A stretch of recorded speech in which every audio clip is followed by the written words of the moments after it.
साहस की आवाज थी, हमारी आजादी की आवाज थी, और उसी की गूंज ने हमारे संविधान को लिखा और बनाया। ये सिर्फ एक दस्तावेज नहीं है। बाबा साहेब अंबेडकर, मौलाना आजाद जी, राजगोपालाचारी जी और जवाहरलाल नेहरू जी और उस समय के तमाम नेता, जैसे आपने कहा,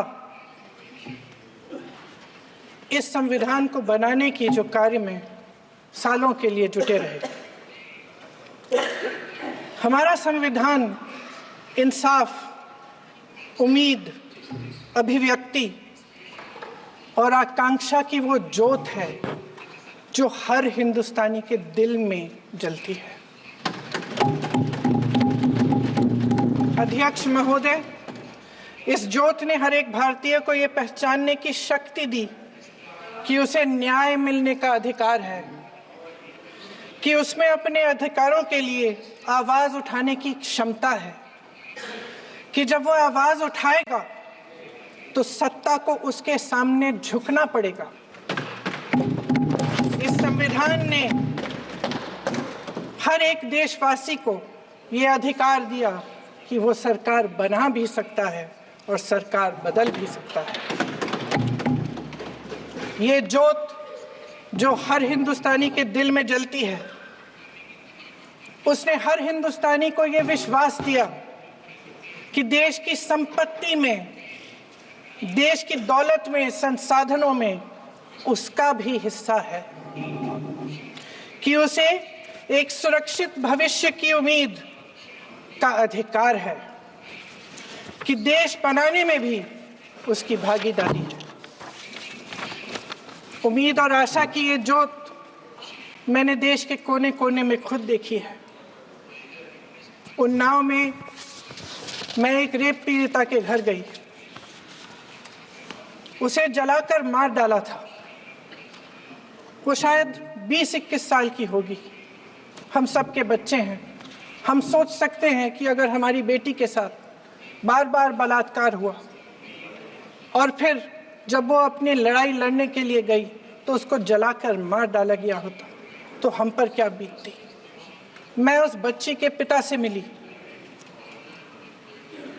उसके खेत जलाए गए थे, उसके भाइयों को पीटा गया था, उसके पिता को बाहर से, घर के बाहर घसीट कर मारा गया था।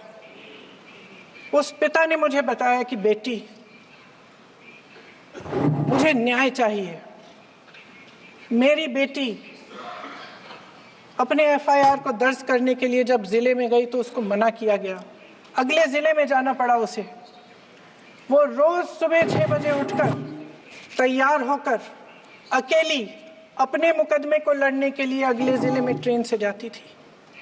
उसके पिता ने मुझे कहा कि मैंने उससे कहा, बेटी अकेले मत जाओ, छोड़ दो ये लड़ाई। लेकिन उसकी बेटी ने उसको जवाब दिया कि नहीं पिताजी, मैं अकेली जाऊंगी, मैं लड़ूंगी, ये मेरी लड़ाई है, मैं इसको लड़ूंगी। ये लड़ने की क्षमता, ये हिम्मत उस लड़की को और करोड़ों भारत की नारियों को हमारे संविधान ने दी। आगरा में मैं अरुण वाल्मीकि के घर गई। अरुण वाल्मीकि पुलिस स्टेशन में काम करता था, सफाई का काम करता था। आप सोच सकते हैं हमारी तरह उसका भी परिवार था।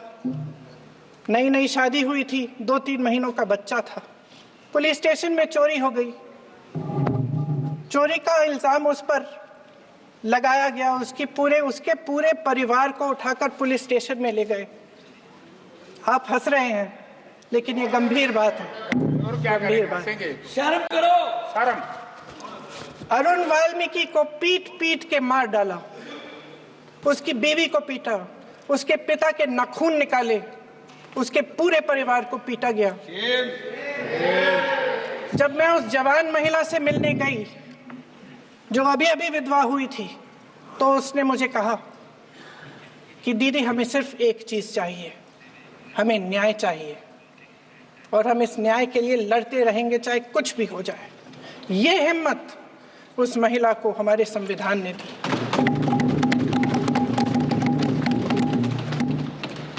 संभल के कुछ लोग आए थे हमसे मिलने, जो मृतकों के परिवार के सदस्य थे। उसमें 2 बच्चे थे, अदनान और उजैर। आप सुनिए। उसमें 2 बच्चे थे, अदनान और उजैर। एक बच्चा मेरे बच्चे की उम्र का है, दूसरा उससे छोटा 17 साल का है। दर्जी के बेटे थे। दर्जी का एक ही सपना था कि वो अपने बेटों को पढ़ाएगा, लिखाएगा। एक बेटा डॉक्टर बनेगा, एक बेटा भी सफल होगा दूसरा बेटा भी अपने जीवन में सफल होगा। उनके पिताजी हर रोज उनको स्कूल छोड़ते थे। उस दिन भी स्कूल छोड़ने के बाद अपनी दुकान में चले गए। उन्हें पता नहीं था कि विवाद हो रहा है। उन्होंने भीड़ देखी, घर आने की कोशिश की तो पुलिस ने गोली से मार डाला। वो 17 साल का बच्चा अदनान मुझसे कहता है, वो 17 साल का बच्चा अदनान मुझसे कहता है कि मैं बड़ा होकर डॉक्टर बन के दिखाऊंगा, मैं अपने पिता का सपना साकार करूंगा। ये सपना, ये आशा उसके दिल में हमारे संविधान ने डाली।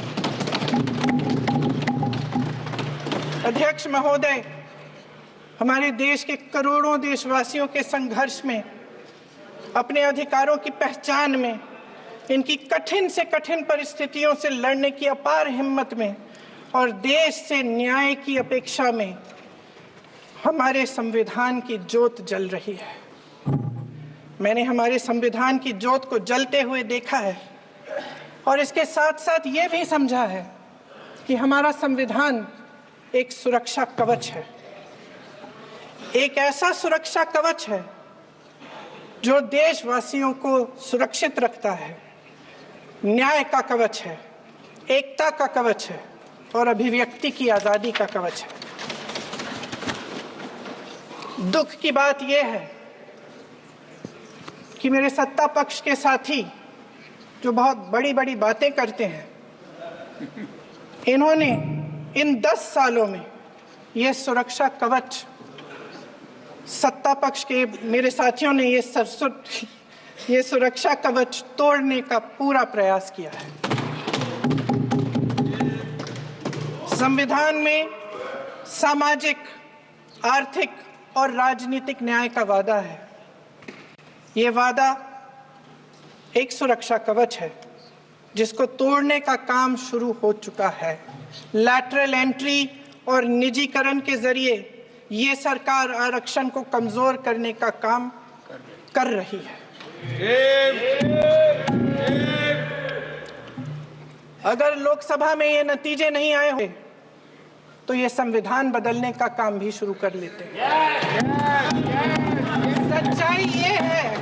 सच्चाई ये है अध्यक्ष महोदय कि आज संविधान बार बार इसलिए कह रहे हैं क्योंकि इस चुनाव में इनको पता चल गया कि इस देश की जनता ही इस संविधान को सुरक्षित रखेगी,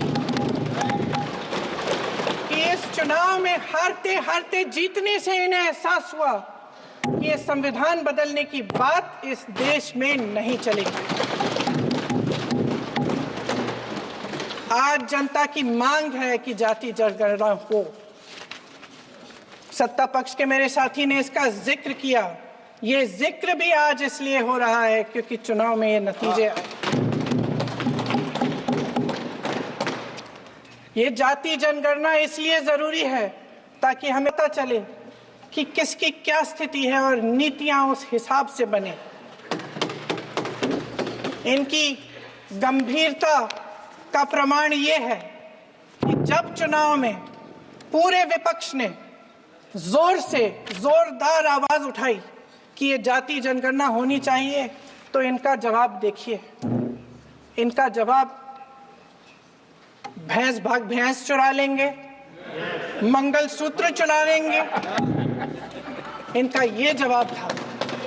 ये गंभीरता है इनकी जाति जनगणना पर। महोदय, हमारे संविधान ने आर्थिक न्याय की नींव डाली। किसानों, गरीबों और को जमीन बांटी, भूमि सुधार किया, जिसका नाम लेने से कभी कभी आप झिझकते हैं और कभी कभी उनका नाम धड़ाधड़ इस्तेमाल किया जाता है अपने आप को बचाने के लिए। उन्होंने HAL, BHEL, SAIL, GAIL, ONGC, NTPC, railways, IIT, IIM, oil refinery, तमाम PSU बनाए।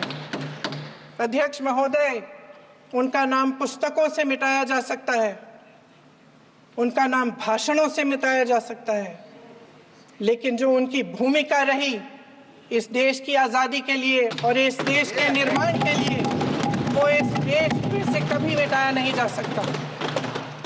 75 सालों में जनता का भरोसा रहा कि नीतियां बनेंगी तो जनता की भलाई के लिए बनेंगी। जल जंगल जमीन का अधिकार मिला आदिवासी भाई बहनों को।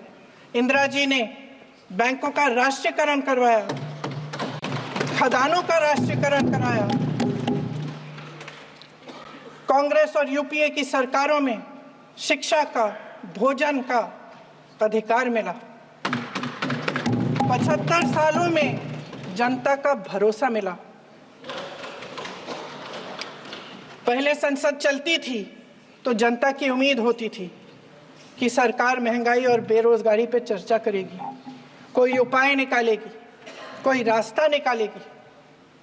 लोग मानते थे कि अगर कोई नई आर्थिक नीति बनेगी तो देश की अर्थव्यवस्था को मजबूत बनाने के लिए बनेगी, तो भारतीय बाजार को मजबूत बनाने के लिए बनेगी, उनके भविष्य को मजबूत बनाने के लिए बनेगी। किसान और आदिवासी भाई बहन भरोसा करते थे कि यदि जमीन के कानून में संशोधन होगा तो उन्हीं की भलाई के लिए होगा। आप नारी शक्ति की बात करते हैं। आज चुनाव की वजह से शायद इतनी बातचीत हो रही है नारी शक्ति के बारे में, क्योंकि हमारे संविधान ने महिलाओं को यह अधिकार दिया, उनकी शक्ति को परिवर्तित किया वोट में। और आज आपको पहचानना पड़ रहा है कि महिलाओं के बिना, कि नारी शक्ति के बिना ये सरकारें नहीं बन सकती हैं। इसीलिए आज आप नारी शक्ति की बातें दोहरा रहे हैं। जो आप नारी शक्ति का अधिनियम लाए हैं उसको लागू क्यों नहीं करते? वो 10 साल बाद लागू क्यों होगा? क्या आज की नारी 10 साल इंतजार करेगी उसके लागू करने के लिए? क्या बात है, क्या बात है।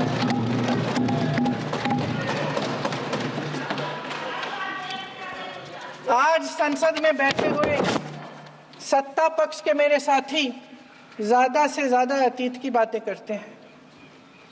1900 किस में क्या हुआ, कब हुआ, नेहरू जी ने क्या किया।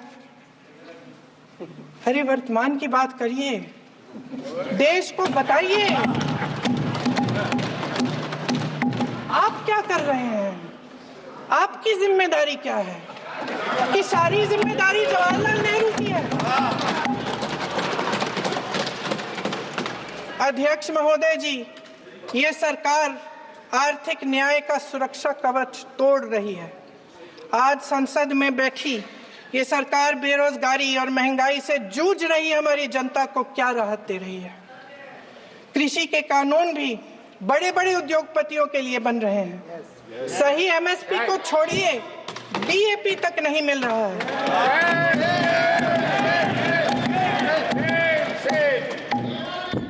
वायनाड से लेकर ललितपुर तक इस देश का किसान रो रहा है। आपदा आती है तो उसको कोई राहत नहीं मिलती। भगवान भरोसे है आज इस देश का किसान, उसको छोड़ दिया गया है। आज हिमाचल में देखिए, जितने भी कानून बने हैं वो सब बड़े बड़े उद्योगपतियों के लिए बन रहे हैं। हिमाचल में जो सेब उगता था उसके जो छोटे छोटे किसान हैं वह रो रहे हैं, क्योंकि एक व्यक्ति के लिए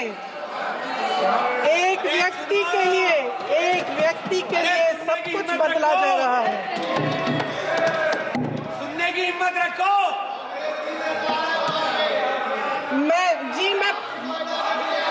अध्यक्ष महोदय जी, अध्यक्ष महोदय जी, अध्यक्ष महोदय जी, अध्यक्ष महोदय जी, अडानी जी को सारे कोल्ड स्टोरेज प्रदेश की सरकार ने नहीं दिए। अडानी जी को सारे कोल्ड स्टोरेज आपकी सरकार ने दिए। देश देख रहा है, देश देख रहा है कि एक व्यक्ति को बचाने के लिए 142 करोड़ देश की जनता को नकारा जा रहा है। सारे बिजनेस, सारे संसाधन, सारी दौलत, सारे मौके एक ही व्यक्ति को सौंपे जा रहे हैं। सारे बंदरगाह, एयरपोर्ट्स, सड़कें, रेलवे का काम, कारखाने, खदाने, सरकारी कंपनियां सिर्फ एक व्यक्ति को दी जा रही है। जनता के मन में हमेशा ये विश्वास होता था कि अगर कुछ नहीं है तो संविधान हमारी सुरक्षा करेगा, मगर आज आम लोगों के बीच ये धारणा बनती चली जा रही है कि सरकार सिर्फ अडानी जी के मुनाफे के लिए चल रही है। देश में बहुत तेजी से गैर बराबरी बढ़ रही है। जो गरीब है वो और गरीब हो रहा है, जो अमीर है वो और अमीर हो रहा है। इस सरकार ने आर्थिक न्याय की भी सुरक्षा कवच तोड़ दिया है। राजनीतिक न्याय की जब बात होती है, मेरे सत्ता पक्ष के साथी आज खड़े हुए और तमाम गिनती करने लग गए कि ऐसा हुआ वैसा हुआ, 1975 में जो हुआ, तो सीख लीजिए ना, आप भी सीख लीजिए। आप भी अपनी गलतियों के लिए माफी मांग लीजिए। आप भी बैलेट पे चुनाव कर लीजिए, आप भी बैलेट पे चुनाव कर लीजिए। दूध का दूध, पानी का पानी हो जाएगा। आप राजनीतिक न्याय की बात करते हैं, सरकारों को पैसों के बल पर गिरा देते हैं।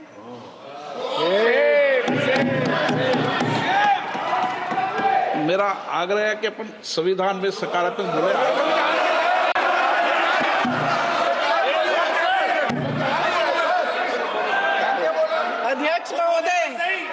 अध्यक्ष महोदय, सत्ता पक्ष के हमारे साथी ने एक उदाहरण दिया उत्तर प्रदेश की सरकार का, तो मैं भी एक उदाहरण दे देती हूँ महाराष्ट्र की सरकार का।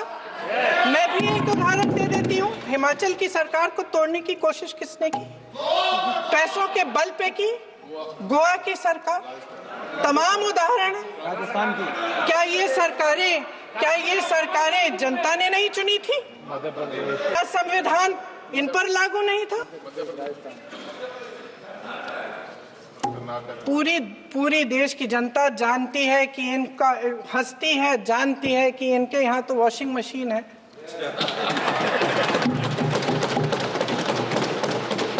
तो यहाँ से वहां जाता है, वो धुल जाता है। इस तरफ दाग, उस तरफ स्वच्छता। और मेरे कई ऐसे साथी हैं जो इस तरफ होते थे उस तरफ चले गए, मुझे दिख भी रहे हैं, वॉशिंग मशीन में शायद धुल गए हैं। अध्यक्ष महोदय, जहां भाईचारा और अपनापन होता था, जहां हमारे संविधान ने एकता का सुरक्षा कवच दिया था, वहां शक और घृणा के बीज बोए जा रहे हैं। एकता का सुरक्षा कवच तोड़ा जा रहा है।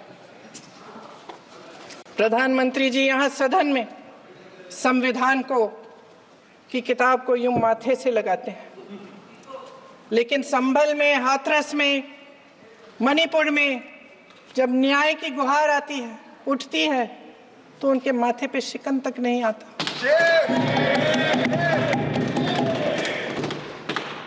शायद समझ नहीं पाए हैं कि भारत का संविधान संघ का विधान नहीं है।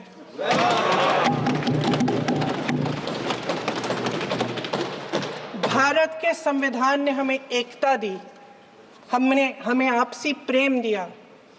उस मोहब्बत की दुकान जिस पर आपको हंसी आती है, उसके साथ करोड़ों देशवासी चले। करोड़ों देशवासियों के दिल में एक दूसरे के लिए प्रेम है, घृणा नहीं है।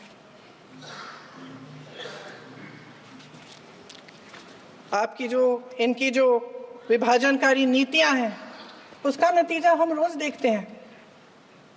राजनीतिक फायदे के लिए संविधान को छोड़िए, देश की एकता को भी ये रख नहीं सकते, इसकी सुरक्षा नहीं कर सकते। हमने संभल में देखा, मणिपुर में देखा। दरअसल इनका कहना है कि अलग अलग इस देश के अलग अलग हिस्से हैं, कैमरा लेकिन हमारा संविधान कहता है कि ये देश एक है और ये देश एक रहेगा। जहां खुला विवाद होता था, अभिव्यक्ति का सुरक्षा कवच होता था, इन्होंने भय का माहौल पैदा किया है। सत्ता पक्ष के मेरे साथी अक्सर 75 सालों की बात करते हैं, लेकिन इन 75 सालों में ये उम्मीद, आशा, ये अभिव्यक्ति की ज्योति कभी थमी नहीं, कभी बुझी नहीं। इस देश की जनता ने खुलकर आलोचना की, निडर होकर धरने किए, प्रदर्शन किए। जब जब जनता नाराज हुई, तब तब सत्ता को ललकारा, उसे चेतावनी दी, बड़े से बड़े नेताओं को कटघरे में खड़ा किया, उनसे जवाब मांगा, न्याय मांगा। इस देश के छोटे छोटे से नुक्कड़ की दुकानों में, चाय की दुकानों में, इस देश के घरों में, गलियों में, मोहल्लों में, अखबारों में, प्रकाशन घरों में, न्यायपालिकाओं में चर्चा कभी बंद नहीं हुई। लेकिन आज ये माहौल नहीं है। आज जनता को सच बोलने से डराया जाता है, धमकाया जाता है। पत्रकार हो या विपक्ष का नेता हो या किसी यूनिवर्सिटी का प्रोफेसर हो, छात्र संघ हो या कर्मचारियों का संगठन हो, सबका मुंह बंद कराया जाता है। किसी पे ईडी, किसी पे सीबीआई, किसी पे इनकम टैक्स, फर्जी मुकदमे लगवाए जाते हैं, जेल में डाल दिया जाता है, विपक्षी नेताओं को जेल में डाल दिया जाता है, उनको सताया जाता है। किसी को नहीं छोड़ा इस सरकार ने। देशद्रोही कह कह के उत्तर प्रदेश में मुझे याद है कुछ अध्यापिकाएं प्रदर्शन कर रही थी, उन पर मुकदमा डाल दिया देशद्रोही का, उन्हें देशद्रोही कह दिया। इन्होंने देश का पूरा माहौल भय से भर दिया है। इनकी मीडिया की मशीन झूठ फैलाती है, तरह तरह के आरोप लगाती है, और शायद वह भी भय में ही है। महोदय, मैं इस सदन को याद दिलाना चाहती हूं कि ऐसा डर का माहौल देश में अंग्रेजों के राज में था। जब इस तरफ बैठे हुए गांधी की विचारधारा वाले लोग आजादी की लड़ाई लड़ रहे थे और उस तरफ वाली विचारधारा वाले लोग भय में रहकर अंग्रेजों के साथ साठ-गांठ कर रहे थे। लेकिन अध्यक्ष महोदय, भय का भी अपना स्वभाव होता है। भय फैलाने वाले हमेशा भय का खुद शिकार बन जाते हैं। ये प्रकृति का नियम है। आज इनकी भी यही हालत हो गई है। भय फैलाने के इतने आदी हो गए हैं कि खुद भय में रहने वाले हैं, चर्चा से डरते हैं, आलोचना से घबराते हैं। कई दिनों से हम मांग रहे हैं कि चर्चा करिए, लेकिन चर्चा करने की हिम्मत ही नहीं है।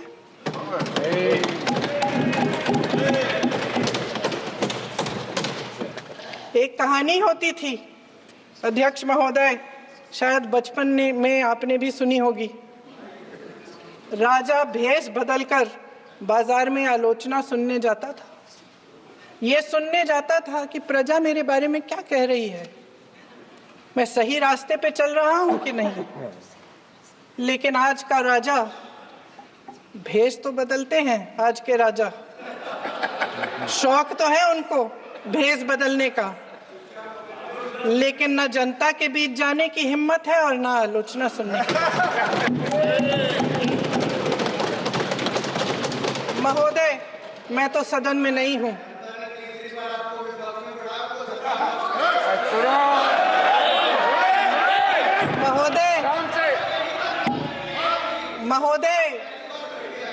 महोदय, जनता में बहुत विवेक है, ये सही है।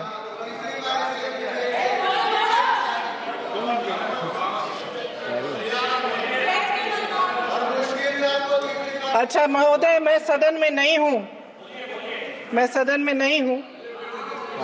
कुछ, हाँ ठीक है, मैं सदन में नहीं हूं, मात्र 15 दिनों से आ रही हूं, लेकिन मुझे ताज्जुब होता है कि इन 15 दिनों में इतनी बड़े इश्यूज हैं, इतनी बड़ी बातें हैं। प्रधानमंत्री जी मात्र एक दिन के लिए, शायद 10 मिनट के लिए दिखे हैं सब।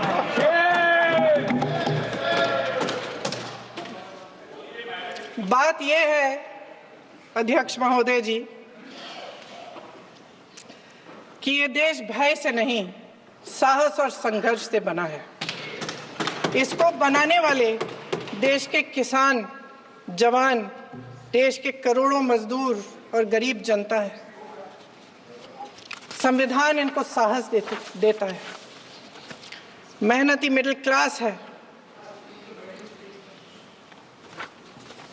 और इस देश के जो करोड़ों देशवासी हैं, जो रोजाना भयंकर परिस्थितियों का सामना करते हैं, उनको साहस देता है। वायनाड में जो आपदा आई, उसमें एक छोटा लड़का था 17 साल का। 6 घंटों के लिए उसने अपनी माँ को बचाने की कोशिश की। 6 घंटों के लिए आप सोच सकते हैं कि अगर नदी की धारा बह रही है, नाराज है, आप अपनी माँ को पकड़े हो, 6 घंटों के लिए पकड़े रखते हो कि मेरी माँ बच जाएगी, और अंत में वो माँ भी बह जाती है। उस लड़के का साहस, उन महिलाओं का साहस जो पीड़ित हैं लेकिन फिर भी अपनी लड़ाई लड़ रहे हैं, उन संभल के बच्चों का साहस जिनके पिताजी अभी गुजर गए, लेकिन फिर भी उनके सपनों को साकार करने की हिम्मत है, उनका साहस है। वो साहस इस संविधान ने दिया है।